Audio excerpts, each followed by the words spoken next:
안녕하세요. 이상튜브입니다. 미 공군 항공전투단의 사령관을 맡고 있는 마크 켈리 대장은 지난달 28일에 업그레이드된 F-22로 추정되는 이미지를 공개해 눈길을 끌었습니다. 마크 켈리 대장이 공개한 F-22의 이미지에는 세 가지의 새로운 요소가 그려져 있어 세계의 군사 전문가들은 새로운 F-22 이미지에 궁금증을 나타냈습니다. 우선 F-22의 새로운 이미지에서 세계의 군사 전문가들이 궁금해했던 것은 주 날개 밑에 탑재된 신형 증조와 파일론입니다. 중국과의 전쟁 시 중국의 근접 영공에서 작전이 펼쳐지면 중국의 미사일 전력이 강해 미국은 공중급유기를 사용하여 항공작전을 펼치기에는 어려움이 있습니다. 따라서 대만 해협에서의 싸움에서 전투기에게 가장 요구되는 것은 공중급유에 의존하지 않는 작전 능력, 즉 항속거리가 길어야 된다는 것입니다. 하지만 F-22의 항속거리를 늘리기 위해 600갤런 정도의 증조를 주입하에 탑재하게 된다면 F-22의 스텔스 능력이 저하되고 말 것입니다. 따라서 현재 F-22는 비행 중 스텔스 성능을 회복하기 위해 증조와 파일론을 기체에서 분리하는 방식을 채택하고 있습니다. 하지만 접속 부분이나 연료 배관이 적의 레이더에 노출되어 레이더 반사단 면적이 증가해 클린 상태인 F-22보다 스텔스 능력이 떨어진다는 단점이 있습니다. 이러한 문제를 해결하기 위해 개발되고 있는 것이 LDTP라고 불리는 신형 증조와 파일론입니다. 미국이 개발한 신형 증조는 기존의 증조에 비해 저항이 적고 초음속 비행을 용이하게 하는 형상을 채용했습니다. 신형 파일론 또한 기존의 파일론보다 레이더 반사단 면적의 열화가 적게 되도록 설계된 것으로 보입니다. F-22의 새로운 이미지에서 보이는 두 번째 요소는 주 날개 아래에 탑재된 팟입니다.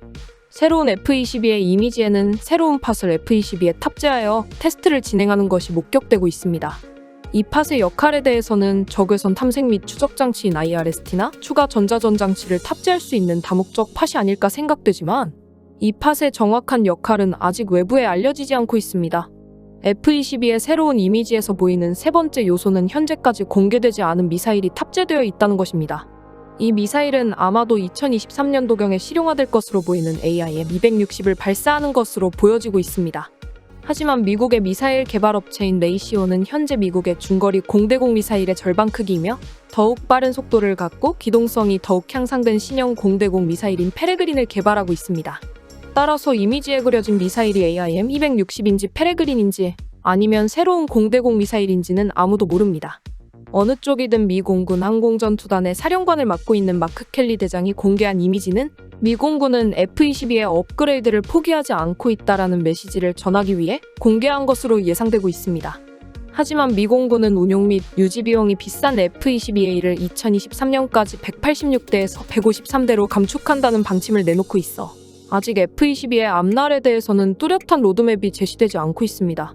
미국의 군사 전문 매체인 디펜스 뉴스는 최근 미국 행정부가 의회에 제출한 2023 회계연도 예산안 가운데 국방 관련 예산 내용을 인용해 미 공군이 F-22 전투기 중 제일 먼저 실전 배치됐던 30여 대를 퇴역시킬 계획이라고 지난 3월 30일에 보도했습니다. 이들 전투기들은 당초 플로리다주 틴들 공군기지에 배치되었으나 지난 2018년 10월에 허리케인으로 틴들 기지가 피해를 본 뒤에는 인근의 에글린 공군기지에서 임무를 수행해왔습니다. 이 전투기들은 상당 기간 실전 운용됨에 따라 훈련용으로 성능을 개량한 뒤 버지니아의 공군기지로 옮겨 계속 운용하는 방안이 검토돼 왔습니다. 하지만 미 공군은 F-22 가운데 가장 먼저 전력화됐던 33대의 전투기를 더 이상 운용하지 않고 퇴역시키는 대신 그 운용 비용 및 업그레이드 비용을 차세대 최첨단 전투기 연구에 활용하기로 방침을 정했다고 이 매체는 전했습니다. 디펜스 뉴스에 따르면 미 공군의 예산 담당 고위인사는 스텔스 전투기인 F-22는 현재 상태에서 훈련용으로 업그레이드하는 데 너무 큰 비용이 든다고 말했습니다. 미 공군의 추산에 따르면 F-22의 성능을 업그레이드하려면 8년간 18억 달러가 소요될 것으로 예상되고 있습니다. 미 공군은 낡은 전투기를 계속 운영하거나 업그레이드하는 것보다 첨단 센서를 장착한 신형 F-22를 업그레이드하거나 F-22와 마찬가지로 스텔스 기능을 가진 F-35A 라이트닝2 전투기를 성능 개량하는 것이 낫다는 결론을 내렸습니다.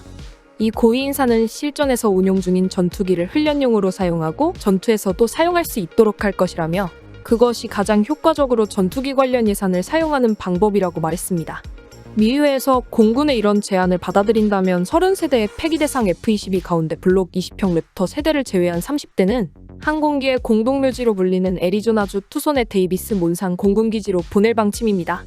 이렇게 되면 미 공군이 실전에서 운용하는 F-22 전투기는 현재 186대에서 153대로 줄어들게 됩니다. 어찌됐든 해외 군사 전문가들은 이번에 최초로 공개된 F-22의 새로운 이미지가 첨단 센서를 장착한 신형 F-22의 업그레이드 버전으로 보인다는 의견이 많습니다. 과연 운용 및 유지보수 비용이 많이 들어가는 F-22 랩터의 운명이 어떻게 변할지 궁금해집니다. 러시아의 우크라이나 침공과 관련하여 한 가지 소식을 더 전해드리겠습니다. 러시아의 우크라이나 침공과 관련하여 서방의 제재를 모두 거부한 헝가리가 러시아를 지지한 이유가 현재 우크라이나 소유의 헝가리의 옛 영토를 다시 찾을 수 있다라는 기대감이었다고 우크라이나 언론이 보도했습니다. 우크라이나의 올렉시 다닐로프 국방안보의장은 지난 2일에 헝가리가 러시아의 우크라이나 침공에 협조함으로써 헝가리의 옛 영토를 되찾을 수 있을 것이라고 기대했다고 밝혔습니다. 서우크라이나 지역과 국경을 맞댄 헝가리는 나토 및 EU 회원국이지만 우크라이나에 대한 무기 공여를 거부했으며 다른 나라가 자국을 경유해 우크라이나에 무기를 수송하는 것도 금지시켰습니다. 여기에 EU가 도입을 검토 중인 러시아산 석유 금수 조치에도 거부권을 발동하겠다고 공언하여 노골적으로 러시아에 협력하는 자세를 취했습니다. 이 문제에 대해 우크라이나 국방안보위원장인 올렉시 다닐로프는 지난 2일에 출연한 현지 프로그램에서 헝가리는 푸틴으로부터 사전에 우크라이나 침공을 통보받았다.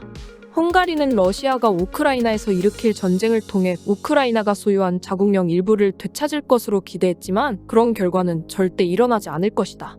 이런 행동을 선택한 헝가리에 어떤 결과가 돌아올지 보자고 말해 눈길을 끌고 있지만 주장의 근거에 대해서는 상세한 내용을 밝히지 않고 있습니다. 우크라이나의 다닐로프 국방안보위원장이 언급한 헝가리의 자국령 일부는 헝가리 왕국 시절에 소유한 영토였으며 현재는 서우크라이나에 속해 있는 자카르파차주를 지칭했을 가능성이 높습니다. 그래서 만약 러시아와 헝가리 간의 우크라이나 침공에 관한 자카르파차주 양도와 같은 어떤 미략 등이 오고 갔다면 상당히 흥미로운 얘기가 될 것입니다. 따라서 서우크라이나 지역의 로콤소모리스카야, 프라우다지의 제2작전에 대한 전망을 기고한 빅토르 바라네츠 전 러시아군 대령도 1세기 이상 발러 이데올로기가 심어진 서우크라이나 주민을 재교육하기 어렵다. 차라리 이 지역을 폴란드와 헝가리 및 루마니아의 양도에 소멸시킬지 아니면 중립을 조건으로 서우크라이나에 그대로 둘지를 선택할 필요가 있다고 말했기에 헝가리가 우크라이나의 자카르파차주를 되찾을 수 있을 것으로 기대했다는 이야기가 왠지 모르게 아주 신빙성이 없는 말은 아닌 것으로 느껴집니다. 어찌되었건 우크라이나의 다닐로프 국방안보의장의 말은 증거가 없기 때문에 진실인지는 알 수 없지만 나토 회원국이면서 EU 회원국인 헝가리의 불신에 실망하여 이러한 발언을 했을 수도 있습니다. 추가하자면 헝가리는 우크라이나 난민을 50만 명 이상 받아들여 최소한의 인도적 양심은 지키고 있습니다.